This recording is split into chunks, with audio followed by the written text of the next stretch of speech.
Hey guys, it's your favorite cybernetic wonder here. And today I wanted to talk about the rather complex relationship between disability and technology. Um, and yeah, what can I say personally as a disabled man sitting right now in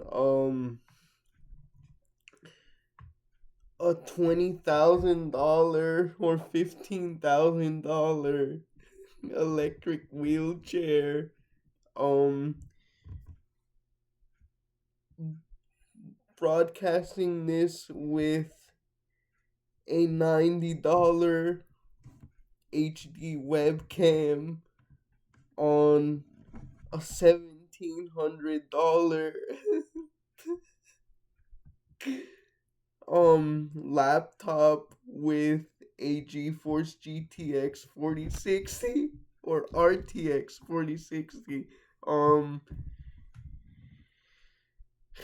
yeah, I wouldn't, just quite honestly, I and many other disabled people would not be here without technology. Um but and there's always a but, right? Um it's it's so complicated because, as I've mentioned before on this channel, the technology that so aids us is also this very same technology which keeps us as disabled persons apart from society. If your disability is mild enough, you could probably pass for being able-bodied. Or if your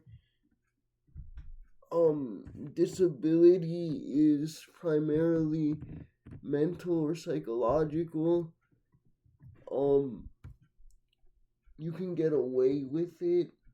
But I mean, in the case of someone like myself, it's just super duper hard to hide a 400-pound piece of like machinery, of wheels, of metal, of plastic, of upholstery, and like, yeah, and that scares people away, you know what I mean? Like, but at the same time, obviously, what am I gonna do? Not use it? Not have at least some ambulatory independence of some kind? It's not full, and plus, my particular chair has. Hold on a minute. I'm gonna do it. I can even raise myself up, guys, towards the ceiling. I'm going all the way up.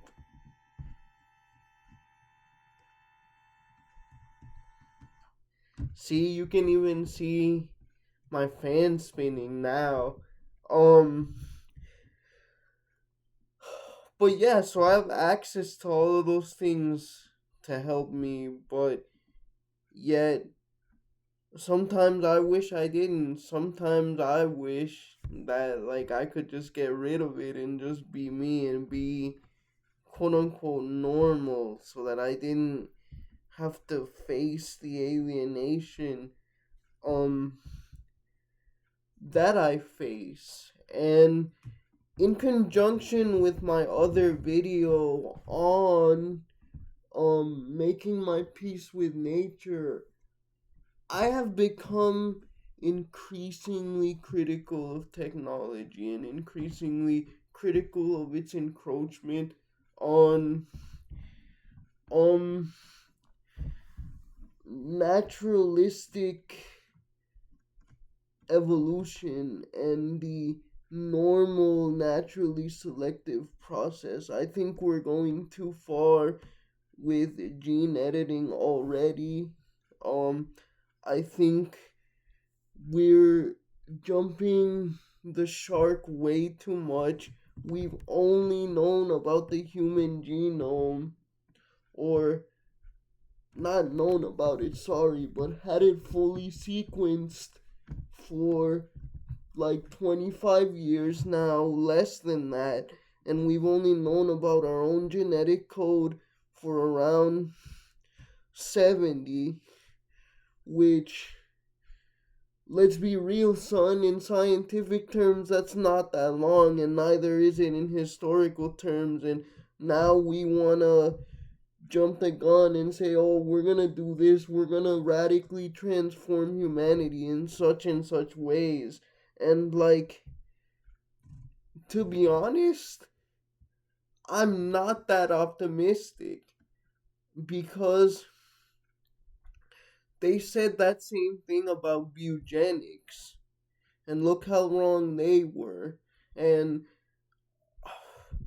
I hate to say it, but these tech bros um have just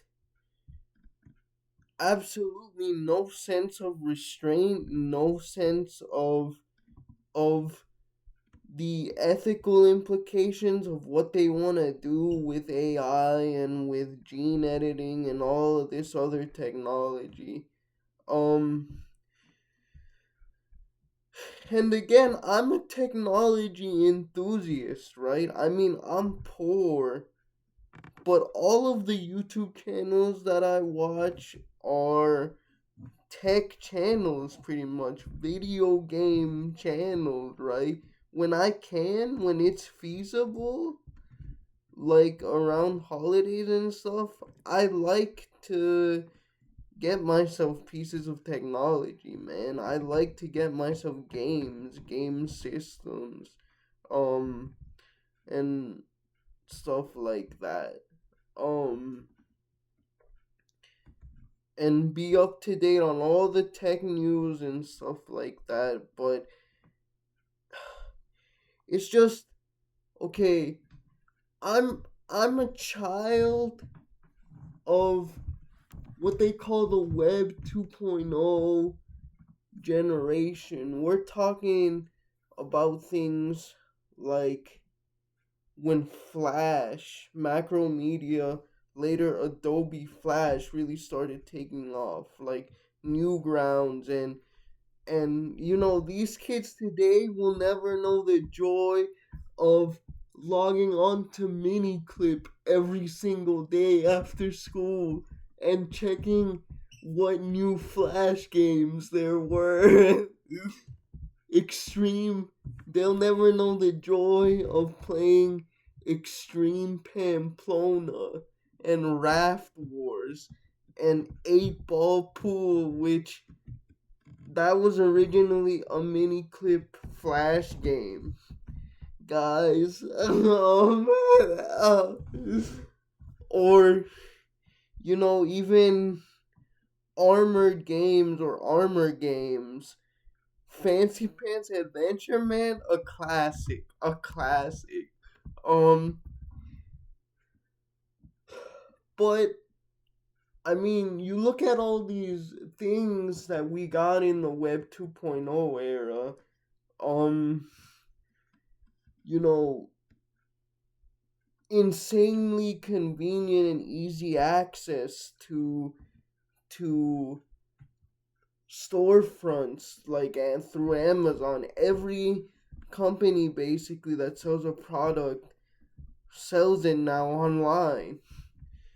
Um and social media and all of this stuff. And you know, as the tech bros usually usually do, they hyped it up. But obviously,